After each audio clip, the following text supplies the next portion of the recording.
ya semua. Udah.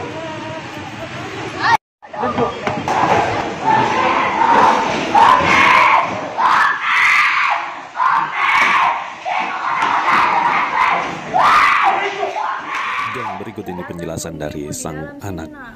Saya pergi bicara dulu baik-baik sama pimpinan tim gugus. Sebelumnya saya sudah bersujud mencium sepatu pimpinan tim gugus, memohon untuk kami membawa umi saya itu ke pemakaman keluarga di Bulukumba.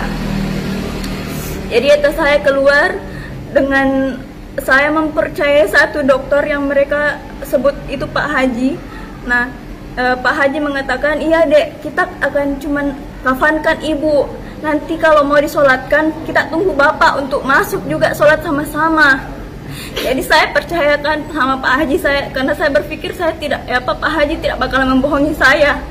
Oke, sebelumnya kita memang mau ambil seluruh hak kami membawa jenazah Umi untuk dimandikan, dikafankan dan dimakamkan.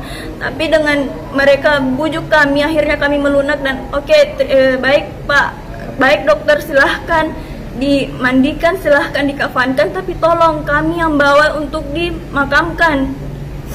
Nah, setelah itu saya keluar, mereka sudah memulai proses tayamum. Ternyata hanya di tayamum, umi saya tidak dimandikan, padahal umi saya bukan COVID. Umi saya tidak dimandikan, cuma di tayamum. Kemudian baju di badannya dia pakai, dibungkus dengan kafan. Setelah itu mereka bungkus lagi dengan plastik. Betapa hancur hati saya melihat itu. Umi saya bukan COVID. Dan setelah itu mereka mau masukkan ke dalam peti. Nah, kita sebagai orang Islam ya, kita tidak memakai peti untuk dikuburkan ibu bapak. Nah, saya menolak untuk umi saya dimasukkan ke dalam peti, tolong masukkan ke keranda. Nah, mereka menolak itu. Ada satu orang tim gugus sudah menarik tangan saya dengan keras. Saya pun bersikeras memegang peti agar supaya peti itu tidak dimasuki oleh jenazah umi saya. Tapi apalah daya saya, satu lawan banyak ya waktu itu. Akhirnya jenazah umi saya berhasil masuk ke dalam peti. Dan saya memohon supaya jangan dulu disolatkan, tunggu saya kembali dari luar pembicaraan. Mereka tetap membawa umi saya mengangkat peti ke atas meja yang beroda, dan saya diseret jauh dari peti. Dan saya lihat peti umi saya sudah dipalu-palu, ditutup. Padahal umi saya agama Islam, kita nggak memakai peti untuk dikuburkan. Dan saya diseret seperti barang, baju saya, jilbab saya diseret seperti barang. Badan saya sudah sakit, saya sudah tidak peduli. Saya memegang besi yang di dinding untuk meraih umi saya agar saya bisa mengambil dan membuka peti lagi. Tapi apalah daya saya. Setelah itu saya meronta-ronta, menangis sekuat tenaga supaya saya dengar, berharap dia akan datang. Tapi saya tidak datang sampai saat sudah disolatkan. Mereka membohongi kami. Dan mengambil jenazah umi saya. Langsung diberangkatkan ya. Dan setelah itu mereka membawa jenazah di depan mata saya. Saya pun disekap agar tidak bergerak. Coba dibayangkan, saya seorang diri perempuan seorang diri disekap oleh beberapa lelaki.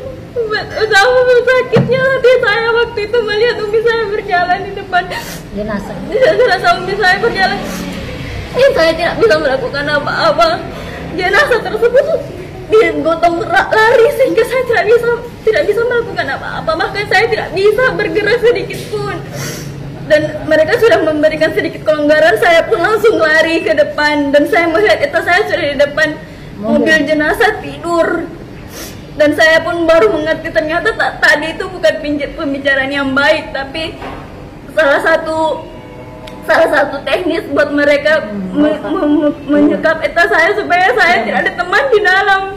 Mungkin mereka berpikir saya cuma anak-anak. Saya cuma anak-anak seorang perempuan yang tidak berdaya, makanya mereka sengaja mengambil saya. Dan saya pun tidak terima. Saya naik ke atas mobil. mobil jenazah supaya saya mengambil memblok mobil jenazah supaya tidak pergi. Saya melihat adik-adik saya yang tidak sempat melihat jenazah saya. Adik saya 2 orang masih SMA dan SMP.